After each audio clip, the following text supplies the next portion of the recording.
about motivation, how to hack your brain, and reach your fitness goals by Coach Jessie Matalog. Good morning po, Ma'am Jessie. Yes, Ayan. good morning, good morning, good morning, Coach Emer Cancino. So magandang umaga po sa ating lahat, sa mga naka-join ngayon. So isang mapagpalang araw po. So lagi nating pasasalamatan si Lord every morning. Every gising is a blessing. Maraming salamat po. At ngayon po, ako po ay magpapakilala. So by the way, kayo po ba ay nag-take na ng iyong tea, aloe tea shake? So ako po si Jessie Matalog. I am 54 years old, taga Lemery, Batangas. So before Herbalife po, ako po ay 61 kilograms, very low ang energy. Ang dami pong discomforts pagising sa umaga, yung pag nakakita ka ng araw, natatakot ka na ni nervyos, parang hindi ka na aabuti ng bukas. Yan po yung mga nararanasan ko noon, hirap na hirap po ako. May constipation, may acid reflux, yung abnormal urination, at madami pa po. Parang pinakyaw ko na yata yung mga masasamang pakiramdam. So maraming salamat po talaga. After taking the aloe tea shake, 3 days pa lang po ng pag-inom ko, nag-okay yung pakiramdam ko, gumiginhawa. Alam mo yung pakiramdam na parang bumabalik yung pagkabata mo, yung before na nararamdaman before nung mas bata ka pa. So yun po ang aking mga nakuhang benepisyo sa produktong ito. At ito po ay isinare ko na sa aking pamilya, sa aking asawa, sa aking mga anak. So, pati apo ko po umiinom ng product. So, kami po ay nag-enjoy sa produktong ito. Magsi 6 years na po. So, maraming salamat po talaga kay Lord kasi dinala niya ako sa community na ito na hindi pala lang health. So, sa ganda po ng produkto, siya po ay isinare ko. So, marami akong natulungan kasi nung i-share ko sa kanila, sumama din sila sa akin sa Nutrition Club, then nakaramdam din sila na maganda. Doon po sa mga na natulungan ko ngayon, so hindi ko alam may business side pala. So meron palang another side na magpapa-healthy naman sa bulsa ko. So yung mga tao po na natulungan ko, nag-decide din sila na mag-join dito sa Herbalife. So ginawa po namin ang business. So kami po ay nag-attend ng mga trainings. Inunawa namin ano nga ba itong Herbalife Nutrition, at doon naging mga supervisors kami lahat. So sabay-sabay kaming tuloy-tuloy namin ginawa ito, at ginawa na namin itong tag doon, work, job. So, yan po, ako po ay full-time na sa Herbalife Nutrition. So, sa ganda po ng resulta, so naka-develop ng mga business partners. So, by the way, inyo pong tahakin ang pagsusupervisor sa mga nag-i-aim po na gawin ito. Sa mga customers naman po, wag nyo lang pakinggan yung aking sinasabi. So, enjoy taking the products po. So, ang saya-saya. So, ganito po yon. So, naka-attend ako ng mga trainings kasi nag-supervisor, nakapunta sa ibang bansa, higher trainings, leadership trainings, at yung pong katatapos lang na spectacular, grabe ang binigay na naman sa aking motivation. So, laking help sa akin na may madagdag na naman sa aking kaalaman. So, ngayon po, so nagbe-benefit na ako kasi ito na po yung bread and butter namin. So, nakabayad na po ako sa mga loan ko kasi before po, ako po ay madaming loan. Doon talaga, dami pong utang. So, Herbalife Nutrition, naka-help po sa akin na maayos yon. At pag naka-adika ng sasakyan, na ginagamit sa business, na pa-renovate ko yung bahay namin na tumutulo pag umuulan. So, at ngayon nakabili na din po kami ng lote. So, maraming salamat talaga dito sa company na binibigyan ng pag-asa ang bawat isa. Nakagaya ko, college graduate, but hindi ko nagamit ang aking business, but God save save the best for last, Herbalife Nutrition. Thank you, Lord. Thank you, Herbalife Nutrition. So, ngayon po, last 3 months income po is over, siguro around 400. Salamat po talaga dahil sa sipag, tiyaga at determinasyon na ginawa ko dito. Yes po, ito po, pag-uusapan po natin ang the truth about motivation, how to hack your brain and reach your fitness goals. So, ito po ay kay Dr. Kent Bradley ang nag-share nito, our Chief Health and Nutrition Officer po dito sa Herbalife Nutrition. Coach Nida Maranon, maraming salamat for sharing my slide. Yes? So, let's move on po. So, yes po. Salamat po sa pakikinig sa aking story. Wait lang po. So, umpisahan natin. So, maunawaan natin yung word na motivation. Ano nga yan? So, it comes from the word motive. So, means needs, desires, wants, or the drives within the individuals. So, we have two types of motivation. Ano? So, the extrinsic and the intrinsic. So, extrinsic motivation, ito yung motivation na naririnig mo sa ibang tao or ginagawa mo yung isang bagay because of the rewards, ginagawa mo isang bagay because of the recognition, so ayaw mo ng mga punishment, so yun yung mga tinatawag na extrinsic motivation. So, intrinsic motivation naman yung you are motivated to perform an activity. So may encourage sa iyo or wala. So you do it for your own sake and personal rewards. So nakakaharamdam ka dyan ng joy, happiness, yung personal gains mo dito, yung masaya ka pag ginagawa ito at alam mo makakatulong sa sarili mo. Kaya kahit walang mag-encourage sa'yo, gagawin mo siya. Yun po yung intrinsic motivation para palaguin ang sarili mo. Yes, Coach Nida, maraming salamat. So, sabi ni Dr. Bradley, so aminin natin, let's be honest. So, every year, so it's about New Year's resolution, every year, meron tayong mga sarili-sariling New Year's resolution. So, year after year, nagseset tayo ng ating goals. So, yung pag-aim ng pagkakaroon ng exercise, pagkakaroon ng gagawin mo para mapaayos yung sarili mo, isang malaking bagay yon. Isang magandang move yon kasi gusto mo maging healthier. So, kinakailangan natin dyan ng goal setting. So, goal setting is easy. But actually achieving those objectives may prove more difficult. So, marami tayong ginugol. Pero pagdating doon sa challenges, doon sometimes, doon tayo bumibigay. Nagiging mahirap para sa atin abutin yung mga gusto natin o yung mga naisin natin. So, dumadating sa ang dami mo ng excuse. Kaya, bumibigay ka mga 1 week, 2 weeks after, so ayaw mo na. So, yung goal setting is madali lang sabihin, pero hindi siya madaling gawin pag hindi ka tunay na decided sa iyong goal. Yes, Coach Nida. So, if you want to hit your weight loss target, so ito, ang goal ay, so ang program is lose weight. So, doon naman sa ang program ay gain weight, so baliktarin mo lang. So if you want to hit your weight loss target or fitness goal, motivation is key. It is a necessary element for a new behavior to occur. So anong ibig sabihin new behavior?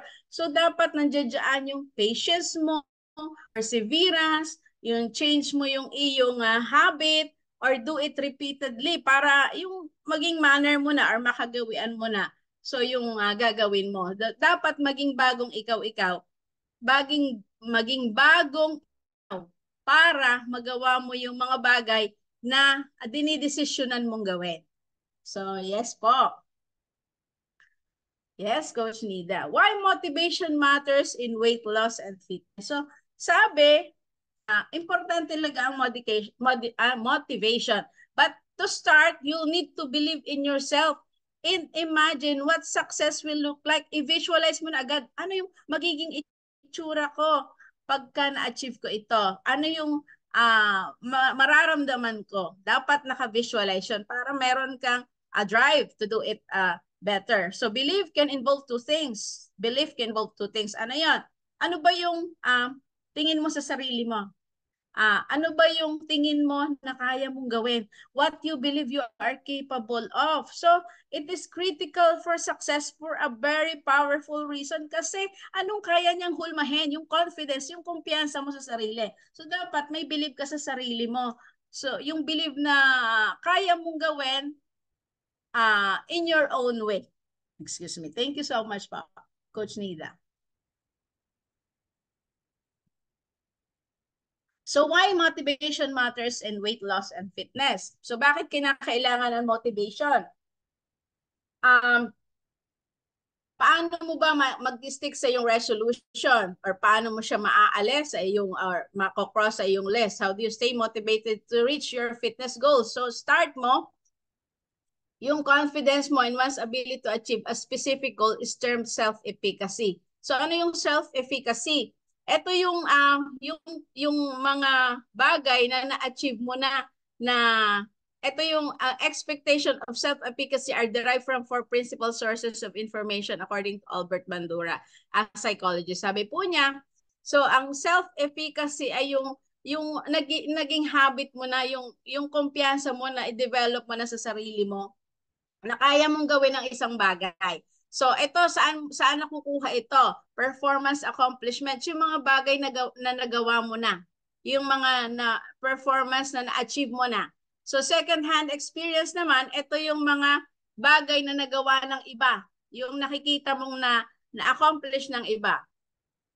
And verbal persuasion, ito yung pag-encourage ng mga taong nakapaligid sa iyo, yung mga taong pinagdaanan na yung nangyayari sa iyo, yung ginugol mo. Kalamitan dyan dito sa ating nutrition club, yung mga coach na nag-encourage sa iyo, kaya mo yan, kayang gawin mo yan. So yun yung mga pwedeng pagkunan ng self-efficacy mo. So physiological states, yung kalagayan ng katawan mo, yung body, tag dito, yung physical condition mo, yung ilagay ng katawan mo kung kaya mong gawin ito or hindi. So disclaimer lang, syempre may kanya-kanyang condition ang bawat isa. Yes po. So ano yung truth about motivation and willpower? So the truth is, willpower is limited and self-motivation is difficult. Talaga naman. So limitado yung willpower. So depende nga ito sa mindset mo.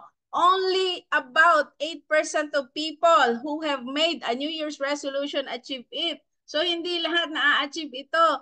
So nagpe-fail ang iyong New Year's resolution pag dinaanan ka ng mga challenges and obstacles. Bumibigay. So approximately 80% of resolutions fail by the second week of February. So why is it so hard to keep motivated? Bakit nga ba ang hirap na ma-motivate ka doon sa goal mo? To lose weight. So nandiyan yung stress. So yung change entails stress. So pagka may pagbabago ka ng nararamdaman or yung may pagbabago ka ng ginagawa, so doon ka parang nakakaramdam ka ng pagod, ng panghihina, parang ayaw mo nang ituloy, wag na nga, ang hirap naman. So, yan, lack of motivation may also arise in setting unrealistic goals hanggang sa sabihin mo na lang, kayang-kaya ko naman yan, kaya ko rin yan. So, yun yung mga unrealistic goals na sinasabi mo na lang para sumaya ka. Pero actually, hindi mo mapanindigan yung iyong decision sa goal mo. Yes, Coach Nida. Thank you so much po. So ano yung consequences naman ng unrealistic goals? Dahil nag-set ka na nga ng unrealistic goals, tingin mo or nagsabi ka na kayang-kaya mo lahat yan. So kung ano-ano na lang yung ginagawa mo, hindi ka na focus doon sa realistic goal mo. So failing to reach your weight loss or fitness goals may result in negative emotions like disappointment or frustration. Napo-frustrate ka na, hindi mo na, ayaw mo nang gawin yung mga ginagawa mo. Parang, yan na yung start. Parang hindi mo na siya itutuloy. So, nandiyan yung negative self-talk. I can't do this. Hindi ko talaga kaya to.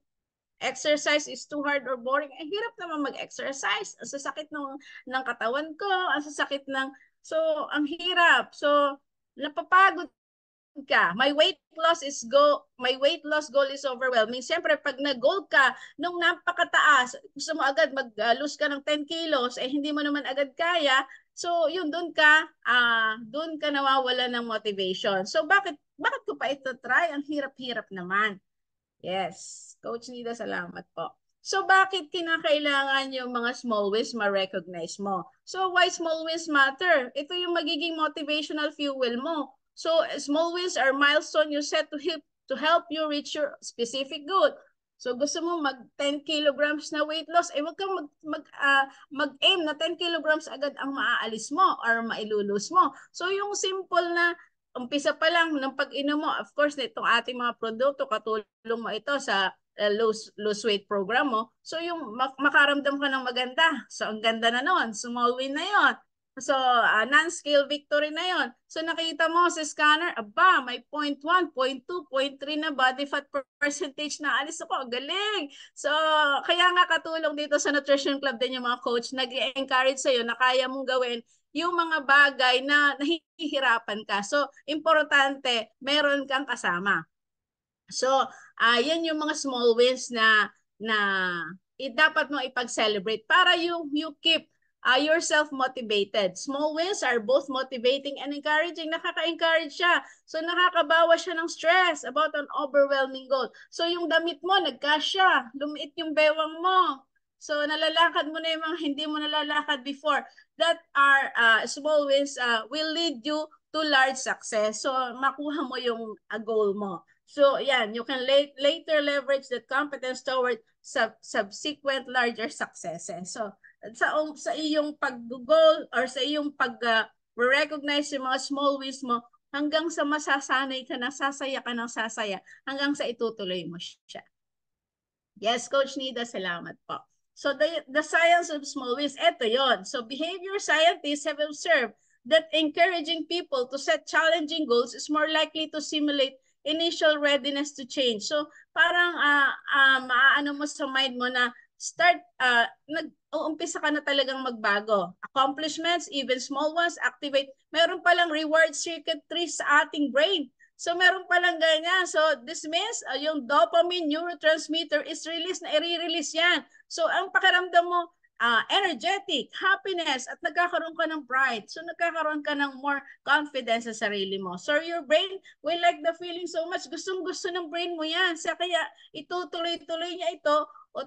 Untay-utay, yung repeat the healthy action that triggered it. Ano yung mga healthy action that triggered it? Yung dati, ang kinakain mo, junk foods. Ngayon, pumipili ka ng mga healthy snacks or healthy yung mga fruits and vegetables. So, natututo ka na i-convert yung old habit mo into a better habit. So, yun, nag-exercise ka na dati naman hindi. So, ginagawa mo yon sa sarili mo at nagiging habit mo na yon kasi natutuwa yung brain mo pag ginagawa mo siya. Yeah, so how to use small wins to boost motivation to achieve your fitness goal. So, ayun, may mga practical steps tayo. Choose a goal that is meaningful to you. Pumili ka. Huwag ka makigaya doon sa mga trends ngayon. So, kanya-kanya yung kapasidad natin. Kanya-kanya yung ating kakayahan. So, pili ka ng bagay sa'yo. Pili ka ng gusto mo at mas masaya mo at mas magaan sa'yo na gawin siya. Make sure that your goals are smart. Kailangan, pag nag-goal ka, smart. So, specific, measurable, attainable, relevant, time-bound. Time-bound. Dapat meron kang specific na gusto. Anong gusto mo? Ilang kilo? So, kailan mo siya dapat ma-achieve? So, kaya mo siyang i-attain. At yung relevant siya. So, ganon. So, dapat meron kang smart goal. So, kasama na din yan. Sama na din natin yung sa pag-Herbalife mo. Dapat may smart goal ka. Ito po naman doon sa mga distributors, dinagdag ko lang. Kung gusto mo talagang ma-attain yung iyong gusto, maging habit mo, mag-share. Yes, surround yourself with a social support. Ito po yung Nutrition Club na makakatulong sa'yo na ma-achieve mo yung goal mo. Kasi kung sa Nutrition Club kasi, nandiyan dyan yung mga taong mag-guide sa'yo or kahit yung hindi coach, so yung mga nandiyan dyan na nakaramdam ng maganda, encourage kanila na ituloy kasi nangyari sa kanila maganda rin. So may support, may guidance, may encouragement. So yan po yung Herbalife Nutrition at na nasa area ninyo. Kung wala naman, wala pong problema. May virtual nutrition club. Join ka lang dito every day. So pag ang goal mo ay maging healthy, humanap ka ng community na ang goal ay magpa-healthy. So ganun lang kadali yon. So kung ang goal natin ay yumaman, kaya sumasama ako dito sa mga mayayaman. Kasi mayaman na sila. So saan ako mag-aaral? Eh di sa mga nakarating doon. So ganun lang. So hindi naman natin kakalimutan yung mga old friends natin. But we have to tag dito, i-ano natin sa isip natin na doon ka sumunod, doon sa nakapunta na, sa nakarating na. So yes, at enjoy your stay po sa mga nutrition clubs. Mababait po ang mga coach at ang gusto niya maka-achieve kayo ng maganda or maka-achieve kayo ng better result para of course yung buhay natin ay mas papunta doon sa future na maganda rin. Yes.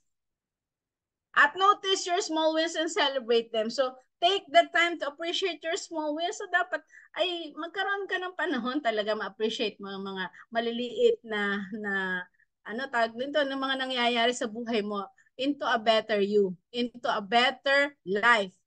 So, ano mo yun? Tag doon, i-recognize mo ang sarili mo, kahit ikaw lang.